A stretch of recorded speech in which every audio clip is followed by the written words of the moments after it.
दोस्तों नमस्कार। आज का हमारा टॉपिक है कॉन्स्टिपेशन। आज हम लोग चर्चा करेंगे कब्ज के बारे में। बेसिकली कॉन्स्टिपेशन एक बहुत बड़ी समस्या है और आज हम जानते हैं कि कॉन्स्टिपेशन होता क्या है और इसके क्या क्या कारण हैं और इसका हम इलाज कैसे करेंगे। अगर आज का वीडियो आप लोग इसको देखते हैं लास्ट तक तो शायद आप कॉन्स्टिपेशन के बारे में पूरा ही नॉलेज आपको हो जाएगा और आप इसको अपने उससे बहुत अच्छे से इसका क्योर कर सकते हैं। तो चलते हैं टॉपिक की तरफ। कॉन्स्टिपेशन बेसिकली कॉन्स्टिपेशन कहते किसको हैं? Difficulty in passing stool, Latin को पास करने में जो कठिनाई होती है, लैटिन जिसमें हार्ड हो जाती है, ड्राई हो जाती है, जिसमें कि 1 2 3 दिन तक हमें लैटिन नहीं होती है, तो उस स्थिति को कब्ज बोला जाता है, कॉन्स्टिपेशन बोला जाता है। तो कॉन्स्टिपेशन होता क्यों है? कॉन्स्टिपेशन का किन किन चीज़ों से रिलेशन है?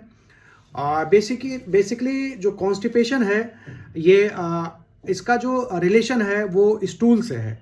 जो हमारा मल बनता है, जो स्टूल बनता है, उससे है और आंतों से है कि हमारी आंतें कितनी हेल्दी हैं, हमारी इंटेस्टाइन कितनी हेल्दी है, हमारा डाइजेस्टिव सिस्टम कितना हेल्दी है और जो स्टूल है, जो उसके कंटेंट हैं वो कैसे हैं। तो अभी हम जानते हैं कि स्टूल या लैटिन जो हमारी होती है किन किन चीज़ों से बनी होती है। तो लैटिन जो होता है, जो अनडाइजेस्टेड जो फूड मटेरियल्स होता है उसमें वो होता है जो कि हमारी आंतें जिनको एब्जॉर्ब कर लेती हैं। एब्जॉर्प्शन के बाद जो चीज़ें बच जाती हैं स्टूल में, एक तो वो होता है, दूसरा क्या होता है, वाटर होता है मतलब पानी। तीसरा चीज़ क्या होता है, उसमें बैक्टीरियाज होते हैं जो उसको स्टूल को फर्मेंटेट करते हैं। तीसरा चीज़ उसमें जो होता है बैक्टीरिया होती हैं। बैक्टीरिया के बाद क्या होता है, उसमें कुछ म्यूकस होती है, जो इंटेस्टाइन की जो लाइनिंग है उससे म्यूकस बनता है जो उसको स्टूल को सॉफ्ट करता है। तो म्यूकस बहुत मिनिमम होता है उसमें कुछ स्लफ ऑफ इंटेस्टिनल सेल्स होती हैं, जो इंटेस्टाइन की लाइन होती है हमारी, उसका जो कुछ सेल्स होती हैं जो डेड हो जाती हैं, वो भी उसी के साथ निकल के आती हैं। तो ये हमारा कंसिस्टेंसी ऑफ स्टूल हुआ। तो स्टूल में ये वाटर कंटेंट जब अच्छा होता है या स्टूल बल्क में होता है तो हमें स्टूल पास करने में आसानी होती है। बेसिकली हम मैकेनिज्म समझते हैं कि उस स्टूल पास कैसे होता है। देखिए, स्टूल पास करने के लिए सबसे पहले जब हम कोई चीज़ खाते हैं, खाने के साथ ही हमारे पूरे गट में, पूरे इंटेस्टाइन में एक मूवमेंट होता है जिसको हम पेरिस्टाल्टिक मूवमेंट कहते हैं, जो ऑटोनॉमिक सिस्टम पे चलता है, जो अपने आप ही चलता रहता है। एक मूवमेंट होता है लहर की तरह से, वेव की तरह से, पूरा ऊपर से ईसोफेगस से शुरू होकर पूरा नीचे तक, एनस तक वो पेरिस्टाल्टिक मूवमेंट चलती रहती है, जिससे जो हम खाना खाते हैं वो धीरे धीरे स्टमक में जाता है, स्मॉल इंटेस्टाइन में जाता है, उसके बाद लार्ज इंटेस्टाइन में जाता है, उसके बाद क्या हो, एनस से वो बाहर निकल जाता है। तो ये हमारा जो स्टूल का जो मूवमेंट है वो ये मूवमेंट होता है। तो अभी डिपेंड किन चीज़ों पर करता है, एक तो इंटेस्टाइन के हेल्थ पे, जो हमारी जो टोन है, जो इंटेस्टाइन की जो लाइनिंग्स हैं, जो मसल्स हैं जिनकी वजह से हमारा पेरिस्टाल्टिक मूवमेंट बनता है, जो वेव बनती है, एक तो वो इंटेस्टाइन हमारी कितनी हेल्दी है, उसकी जो मसल्स हैं कितनी हेल्दी हैं, उसमें कॉन्ट्रैक्शन कितना हो रहा है, किस हिसाब से हो रहा है, उसी हिसाब से हमारी मूवमेंट बढ़ती है। तो एक तो ये हो गया। दूसरा क्या हो गया, दूसरा बल्क जो होता है स्टूल का, वो बल्क में, बेसिकली बल्क मतलब क्या होता है, जो स्टूल बेसिकली जो हालो ऑर्गेनिक पाइप की तरह जो हमारी इंटेस्टाइन होती है, अब उसमें होता क्या है कि जो इसके जो दीवार है, दीवार पे रिसेप्टर्स लगे होते हैं। रिसेप्टर्स को आप सेंसर समझ सकते हैं। तो जब स्टूल इतना ज़्यादा हो कि उन जो वाल्स हैं, वाल पे प्रेशर दे पाए, तो ब्रेन को सिग्नल जाता है कि नहीं, अब स्टूल इसमें भर चुका है, अब इसको बाहर निकालना चाहिए, तो हमारी आंतों में मूवमेंट होने लगता है। तो इसको हम बैरो रिसेप्टर्स बोलते हैं, जो प्रेशर से चलता है। तो इसमें स्टूल का बल्क होना मतलब जिसमें कि स्टूल थोड़ा ज़्यादा हो, तो क्या होता है, अगर स्टूल ज़्यादा रहेगा तो ज़्यादा रहने पे इंटेस्टाइन की जो लाइनिंग है उस पर प्रेशर पड़ेगा। जो प्रेशर पड़ेगा तो जो बैरो रिसेप्टर्स होते हैं, उस पर जो प्रेशर के रिसेप्टर्स होते हैं, आप जिनको अपनी भाषा में सेंसर कह सकते हैं, जब सेंसर पे दबाव जाता है तो वो सिग्नल ब्रेन को देता है कि नहीं, अब आंतों में स्टूल भर चुका है, फॉर्म हो चुका है, बन चुका है, इसको बाहर निकालने की ज़रूरत है। तो आंतों में मोटिलिटी बढ़ जाती है। एक तो ये चीज़ हो गई कि आंतों में जो बैरियर रिसेप्टर्स हैं वहाँ तक प्रेशर होना चाहिए। उसके लिए क्या होना चाहिए, हम जो खाना खाते हैं उसमें बल्क फार्मिंग एजेंट्स ज़्यादा होने चाहिए जो डाइजेशन के बाद बच जाएं, जो कि सब्जियों में ज़्यादा होते हैं, सलाद्स में ज़्यादा होते हैं, फ्रूट्स में ज़्यादा होते हैं, इन सब चीज़ों में ज़्यादा होते हैं। तो इसीलिए हम लोग कहते हैं कि जिनको कब्ज रहता है, वैसे नॉर्मली जो कब्ज से बचना चाहते हैं, हेल्दी डाइट लेना चाहते हैं, उनको सलाद ज़्यादा लेना चाहिए, उनको वेजिटेबल्स ज़्यादा लेना चाहिए, उनको फ्रूट्स ज़्यादा लेना चाहिए। फ्रूट्स जो छिलके के साथ खाए जाने वाले हैं उनको छिलके के साथ खाना चाहिए। रीज़न बिहाइंड दिस, उनमें पेक्टिन होता है, पेक्टिन डाइजेस्ट होके एब्जॉर्ब नहीं हो पाता है, वो बल्क फॉर्म करता है। बल्क फॉर्म करेगा तो हमारे जो इंटेस्टीन में बैरो रिसेप्टर्स लगे होते हैं तो उस पर दबाव जाएगा, तो हमें इंटेस्टीन में जो मूवमेंट है वो बढ़ेगा, जिसकी वजह से लैटिन करने में हमें आसानी रहेगी। तो एक तो ये हो गया, हमें बल्क फॉर्मिंग भी चाहिए। दूसरा क्या है, वाटर कंटेंट उसमें ज़्यादा होने चाहिए। वाटर कंटेंट एब्जॉर्प्शन के बाद जो बहुत सारे जो पानी होती है, चूँकि पानी हम जो पीते हैं आंतों में जाती है, आंतों से एब्जॉर्ब हो जाती है, तो ये अल्टीमेटली जाके मैक्सिमम वाटर हमारा कोलन से एब्जॉर्ब होता है। तो जो वाटर हमारा एब्जॉर्ब होने के बाद जो छूट जाता है वो स्टूल को सॉफ्ट करता है। इसलिए हम लोग कहते हैं कि कॉन्स्टिपेशन को अवॉइड करने के लिए आपको पानी ज़्यादा से ज़्यादा पीना चाहिए, ताकि स्टूल जो है सॉफ्ट रहे, स्टूल हार्ड ना हो, ड्राई ना हो। तो पानी हमें खूब पीना चाहिए। तो एक तो हमारा जो रोल हो गया वो किसका हो गया, ये अनडाइजेस्टेड मटेरियल्स का हो गया जो बल्क फॉर्म नहीं होते हैं। दूसरा क्या हो गया, वाटर का हो गया। बैक्टीरिया, जो हेल्दी बैक्टीरिया हैं, जो प्रोबायोटिक्स हैं, वो हमारे इंटेस्टीन में रहते हैं, जो कि उसमें फर्मेंटेट करते हैं, जो स्टूल फॉर्म करने में जो हेल्प करते हैं, बहुत सारी चीज़ों को और सिंथेसाइज करते हैं, कुछ विटामिन्स भी सिंथेसाइज करते हैं, बहुत सारे फैक्टर भी सिंथेसाइज करते हैं। तो हेल्दी बैक्टीरिया, जो हमारे फ्रेंडली बैक्टीरियाज हैं, वो हमारे इंटेस्टीन में पाए जाते हैं। तो एक तो स्टूल के साथ वो हो गया। उसके अलावा क्या हो गया, कुछ मिनिमम जो हेल्दी म्यूकस होती है, कई बार ऐसा होता है कि हमें लैटिन के साथ म्यूकस आता है, तो वो एक डिजीज़ के कारण आता है। वो म्यूकस मिनिमम म्यूकस होता है जो कि इंटेस्टीन के आंतों के लाइनिंग में होता है, थोड़ा बड़ा म्यूकस उसमें नॉर्मली हो सकता है। उसके साथ साथ क्या हो सकता है, कुछ स्लफ ऑफ डेड सेल्स हो सकती हैं, जो इंटेस्टीन की जो डेड सेल्स होती हैं, जो स्लफ आउट हो जाती हैं स्टूल के साथ, वो भी निकल के बाहर आती हैं। तो हमने देख लिया कि जो स्टूल होता है, स्टूल कैसे बनता है। स्टूल के लिए हमें किन किन चीज़ों का ध्यान देना होता है कि हमारा स्टूल नॉर्मली फॉर्म हो, और हमें बल्क के लिए किन चीज़ों की ज़रूरत होती है, इंटेस्टीन का मूवमेंट हमारा कैसा होता है और उसका क्या मतलब होता है हमारे स्टूल को बाहर निकालने में। तो ये चीज़ देखने के बाद हम ये जानते हैं अब कि किन किन चीज़ों का प्रभाव पड़ता है कॉन्स्टिपेशन में, क्या कारण होते हैं कि कॉन्स्टिपेशन हो जाता है। कॉन्स्टिपेशन के देखिए there is too many reasons. उसमें नंबर एक है, अगर आप पानी कम पिएंगे, हाइड्रेशन प्रॉपर नहीं रखेंगे, आपको डिहाइड्रेशन रहेगा, तो आपको कॉन्स्टिपेशन रहेगा, पक्की बात है, क्योंकि मैकेनिज्म मैं समझा चुका हूँ। दूसरा, अगर आप डाइट में केवल फास्ट फूड खाएंगे, जिसमें फास्ट फूड में, जंक फूड में क्या होता है, जो जिसमें केवल कार्बोहाइड्रेट होता है, कार्बोहाइड्रेट जनरली सारा का सारा डाइजेस्ट होकर उसमें जो बल्क है, जो रेमिनेंट है, वो कम, अनडाइजेस्टेड फूड है बहुत कम बचता है। तो क्या होता, बल्क फॉर्मिंग नहीं होता। तो क्या होगा, जो आंतों के ऊपर जो सेंसर लगे हैं, रिसेप्टर्स लगे हैं, उस पर प्रेशर नहीं पड़ पाता, क्योंकि उसमें स्टूल बहुत स्कैंटी होता है, बहुत कम होता है। तो होता क्या है, उसमें आपको कब्ज होने के चांसेस रहते हैं, आपको कब्ज होगा, 100% हो जाएगा। तो आप केवल मैदे से बनी हुई चीज़ों को हम लोग इसलिए बोलते हैं अवॉइड करिए। ब्रेड और जो जंक फूड है उसको हम लोग अवॉइड करने के लिए इसलिए बोलते हैं क्योंकि उसमें कैलोरी होती है, सारी कैलोरी एब्जॉर्ब होती है जनरली कार्बोहाइड्रेट, और उसमें कुछ रेमिनेंट बच नहीं पाता। इस वजह से उसमें बल्क फॉर्म नहीं हो पाता, इसकी वजह से कब्ज हो जाती है। जो लोग ज़्यादातर फास्ट फूड, जंक फूड पे रहते हैं, उनको आपने देखा होगा, उनको कब्ज की शिकायत हमेशा रहती है। तो हमने मैकेनिज्म समझा दिया। वो इसलिए होता है कि जो जंक फूड होता है, जो फास्ट फूड होता है, जनरली उसमें बल्क फार्मिंग चीज़ें नहीं होती, तो बैरो रिसेप्टर पे प्रेशर नहीं जा पाता, इस वजह से उसमें स्टूल करने का अर्ज नहीं हो पाता। तो एक तो ये हो गया कि फास्ट फूड जो होता है वो हमारे कॉन्स्टिपेशन को प्रोवोक करता है, वो बढ़ाता है।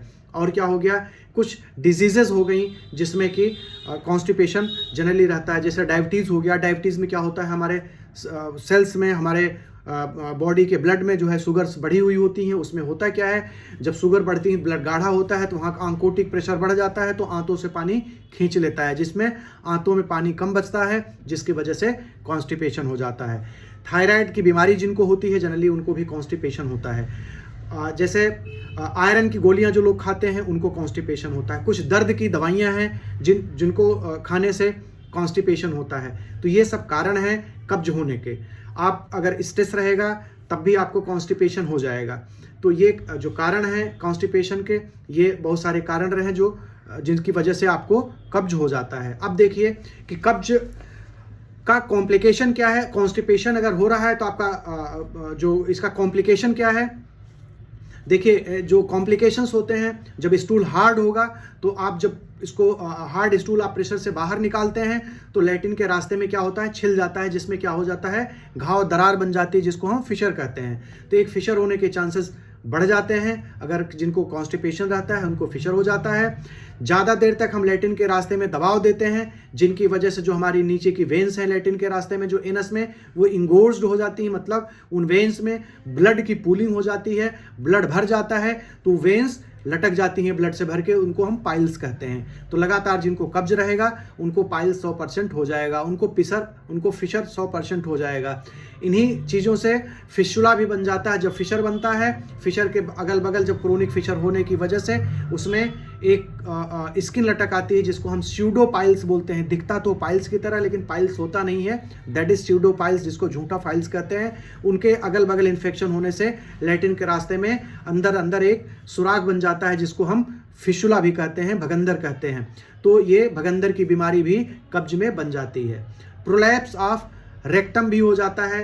कई बार हमारी लैट्रिन के रास्ते से रेक्टम की जो इनर लाइनिंग है बाहर निकाल आती है, जिसको हम प्रोलैप्स ऑफ रेक्टम कहते हैं। तो वहाँ से एक प्रोलैप्स की शिकायत भी हो जाती है। तो हमने देखा कि कॉन्स्टिपेशन से हमें क्या क्या कॉम्प्लिकेशंस हो सकते हैं।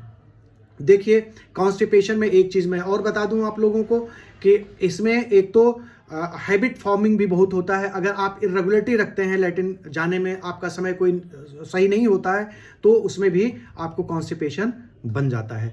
तो मित्रों अब हम आते हैं कि ट्रीटमेंट पे, कि अभी हमने देख लिया कि कॉन्स्टिपेशन क्या है, कॉन्स्टिपेशन कैसे डेवलप होता है, इसके प्रेसिपिटेटिंग कारण कौन कौन से हैं, और इसका अगर होता है तो कौन कौन बीमारियां और लेके आ जाता है शरीर में, हमने इनको देख लिया।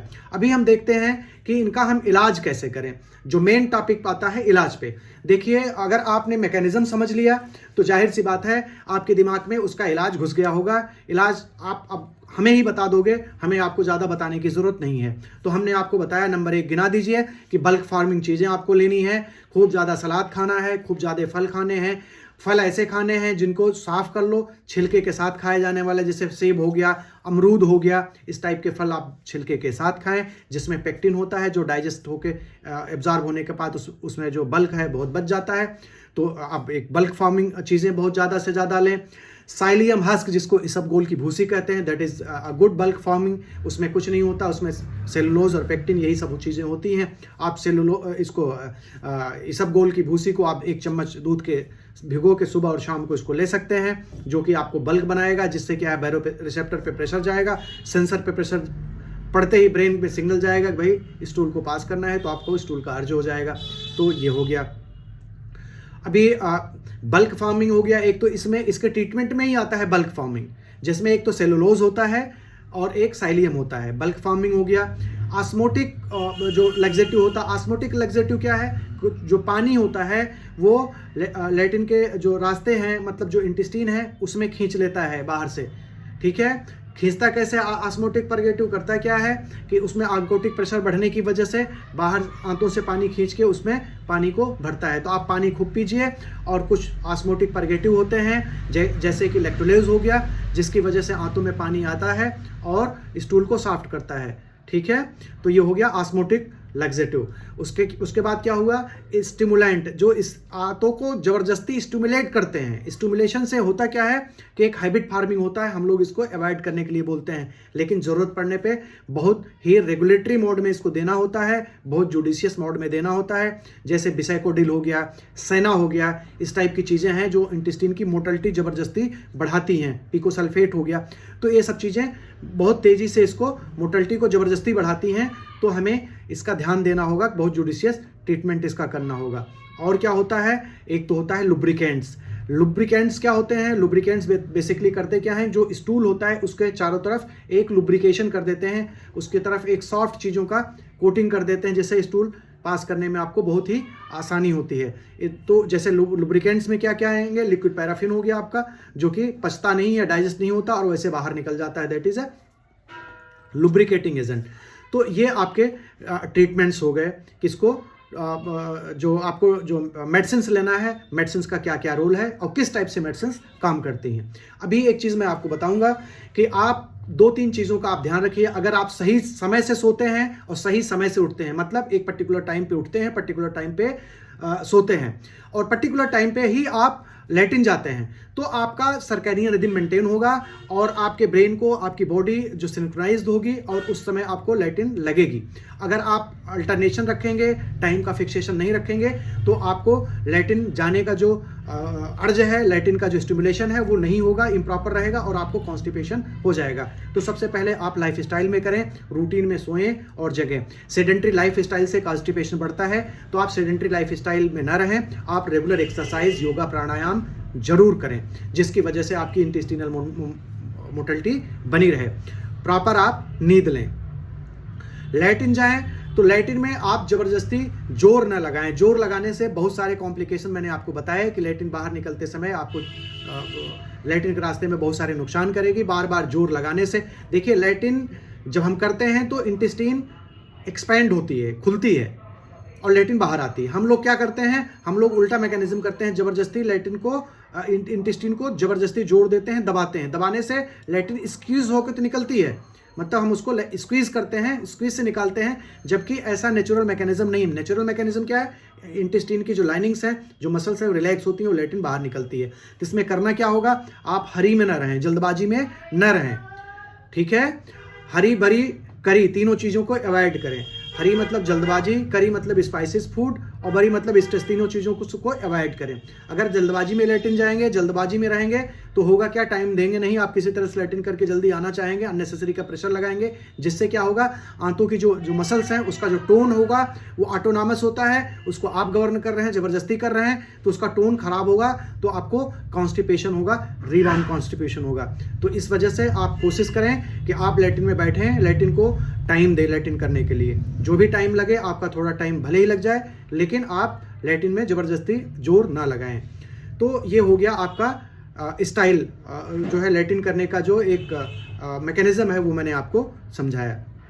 तो मित्रों, आप लोगों ने देख लिया कि हमारा जो स्टूल है कैसे बनता है, आंतों की मोटिलिटी का क्या रोल है, उसमें किन किन चीज़ों से स्टूल बनता है और हमें कॉन्स्टिपेशन में किन किन चीज़ों का इन्वॉल्वमेंट रहता है और हम कैसे लैट्रिन से निजात पा सकते हैं, कैसे हम जो है कॉन्स्टिपेशन से निजात पा सकते हैं। अगर हम इन चीज़ों को फॉलो अप करते हैं तो जाहिर सी बात है हम कॉन्स्टिपेशन से बच जाएंगे। अगर हम कॉन्स्टिपेशन से बच जाते हैं तो ये बात मानिए, विश्वास मानिए कि आप बहुत सारी बीमारियों से बच जाते हैं और आप एक दिन का आप एक जो है शुरुआत, आपको एक एनर्जेटिक शुरुआत होती है। नहीं तो आप ऐसे, आपकी लाइफ स्टाइल बहुत स्लगिश रहती है, आपको एनर्जी नहीं महसूस होती और आप हमेशा दिन में उदास और स्ट्रेस में रहेंगे। तो मित्रों, एक तो मैकेनिज्म आप लोगों ने समझ लीजिए, सारी चीज़ों को समझ लिया। अब हम कुछ दवाइयाँ आपको बता देते हैं जो आपके लिए बहुत ही यूज़फुल रहेंगी। जैसा कि मैंने पहले बताया, इसबगोल की भूसी आपके लिए यूज़फुल रहेगी। रेगुलर त्रिफला आप ले सकते हैं, आजीवन ले सकते हैं, त्रिफला का कोई नुकसान नहीं है। 1 चम्मच सुबह, 1 चम्मच शाम को त्रिफला, इसबगोल की भूसी रेगुलर लीजिए। लाइफ स्टाइल आप प्रॉपर रखिए और अपना डाइट मैनेजमेंट रखिए प्रॉपर। उसके साथ साथ अगर आपको ज़रूरत पड़ती है, अगर लगता है दवाइयों की ज़रूरत, तो कुछ दवाइयाँ मैं आपको ज़रूर बताऊंगा। एक तो जिसमें है, मैं आपको बताना चाहूँगा, एक मेडिसिन है जेस्लिप, जिसका नाम है जेस्लिप। बेसिकली ये मेडिसिन बहुत ही नेचुरल तरीके से बनाई हुई है। इसमें न कोई कलर मिला हुआ है, न कोई फ्लेवर मिला हुआ है, न तो कोई इसमें थिकनर मिला हुआ है। जनरली जो इसको गाढ़ा करने के लिए, जिसको सिरप बनाने में गाढ़ा करने की जो दवाई होती है, जंथम गम वगैरह, वो भी नहीं पड़ा हुआ है। तो ये नेचुरल है और ये स्पेशल टाइप से ये बनाया हुआ है, तो इसमें कोई साइड इफेक्ट नहीं है। ये कॉन्स्टिपेशन के लिए अगर आप इसको लेते हैं तो 15 to 20 ml, जितना आपका कॉन्स्टिपेशन रहे, सुबह और शाम को इसको लीजिए।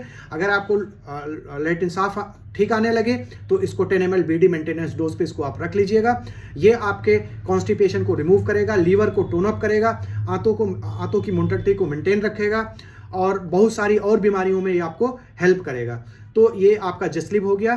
जस्लिब का मेंटेनेंस डोज जो होता है 10 ml सुबह 10 ml शाम को 1 कप पानी में मिला के। इसका टेस्ट अच्छा इसलिए नहीं होता कि इसमें बहुत स्वीटनर बहुत और कोई चीज़ें नहीं मिलाई है, हाँ, लेकिन ये है कि आपके हेल्थ के लिए this is a very useful. आप इसको रेगुलर इसको अपने लाइफ में आप इसको ले सकते हैं। अगर लीवर की कोई प्रॉब्लम है, आपको कॉन्स्टिपेशन रेगुलर रहता है, आपको आंतों में आपको कोई दिक्कत रहती है, पेट साफ नहीं रहता है आपको, तो आप इसको ले सकते हैं।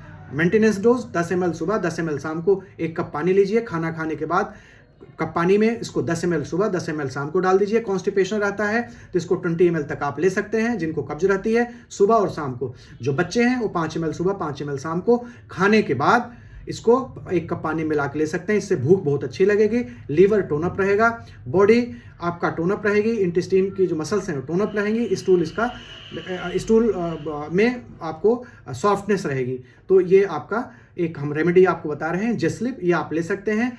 इसको आप पूछेंगे कहाँ मिलेगी ये मेडिसिन, तो ये इसका लिंक मैं डिस्क्रिप्शन में डाल दे रहा हूँ। अमेजोन पे ये अवेलेबल है, या आप वहाँ से इसको मंगा सकते हैं। इसको आप जीवन भर अगर लेंगे तो इसका साइड इफेक्ट नहीं होगा, क्योंकि इसमें टोटल जो इंग्रेडिएंट है वो नेचुरल इंग्रेडिएंट है। तो आज हमने आपको एक दवाई बताई जिसका नाम है जस्लिब, इसको आप रेगुलर ले सकते हैं। अगर जिनको गैस रहती है, अगर आपको गैस की बीमारी है, एसिडिटी रहती है, जलन रहती है, तो खाली पेट जस्लिब तो खाना खाने के बाद लेना है। खाली पेट एक मेडिसिन आती है पेनडाइवो, इसको आप ले सकते हैं। पेनडाइवो को 10 ml सुबह 10 ml शाम को मेंटेनेंस डोज है।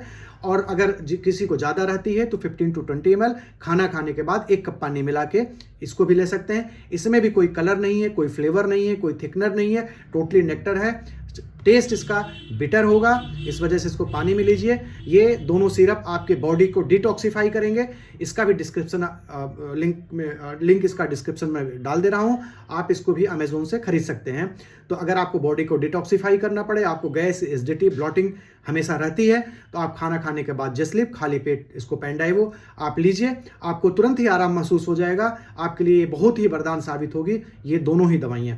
तो मित्रों, आप लोगों ने देख लिया कॉन्स्टिपेशन का ऑल अबाउट मेडिसिन्स, कुछ और मेडिसिन्स मैंने आपको बताई। तो मैं ये समझ रहा हूँ कि आपको कॉन्स्टिपेशन के बारे में काफ़ी कुछ नॉलेज मिल गया होगा। अगर आपको ऐसा लगता है कि ये हमारा वीडियो आपके लिए यूज़फुल है, तो इस चैनल को सब्सक्राइब करें अगर आप नए हैं। और अगर आपको ये वीडियो हमारी अच्छी लग रही है, आपको ऐसा लगता है दूसरों को इससे हेल्प हो सकती है, तो आप इसको शेयर करें। और अच्छी लगी है वीडियो तो इसको लाइक ज़रूर करें। आज के लिए इतना ही। आप लोगों का दिन शुभ और मंगलमय हो। Thank you so much.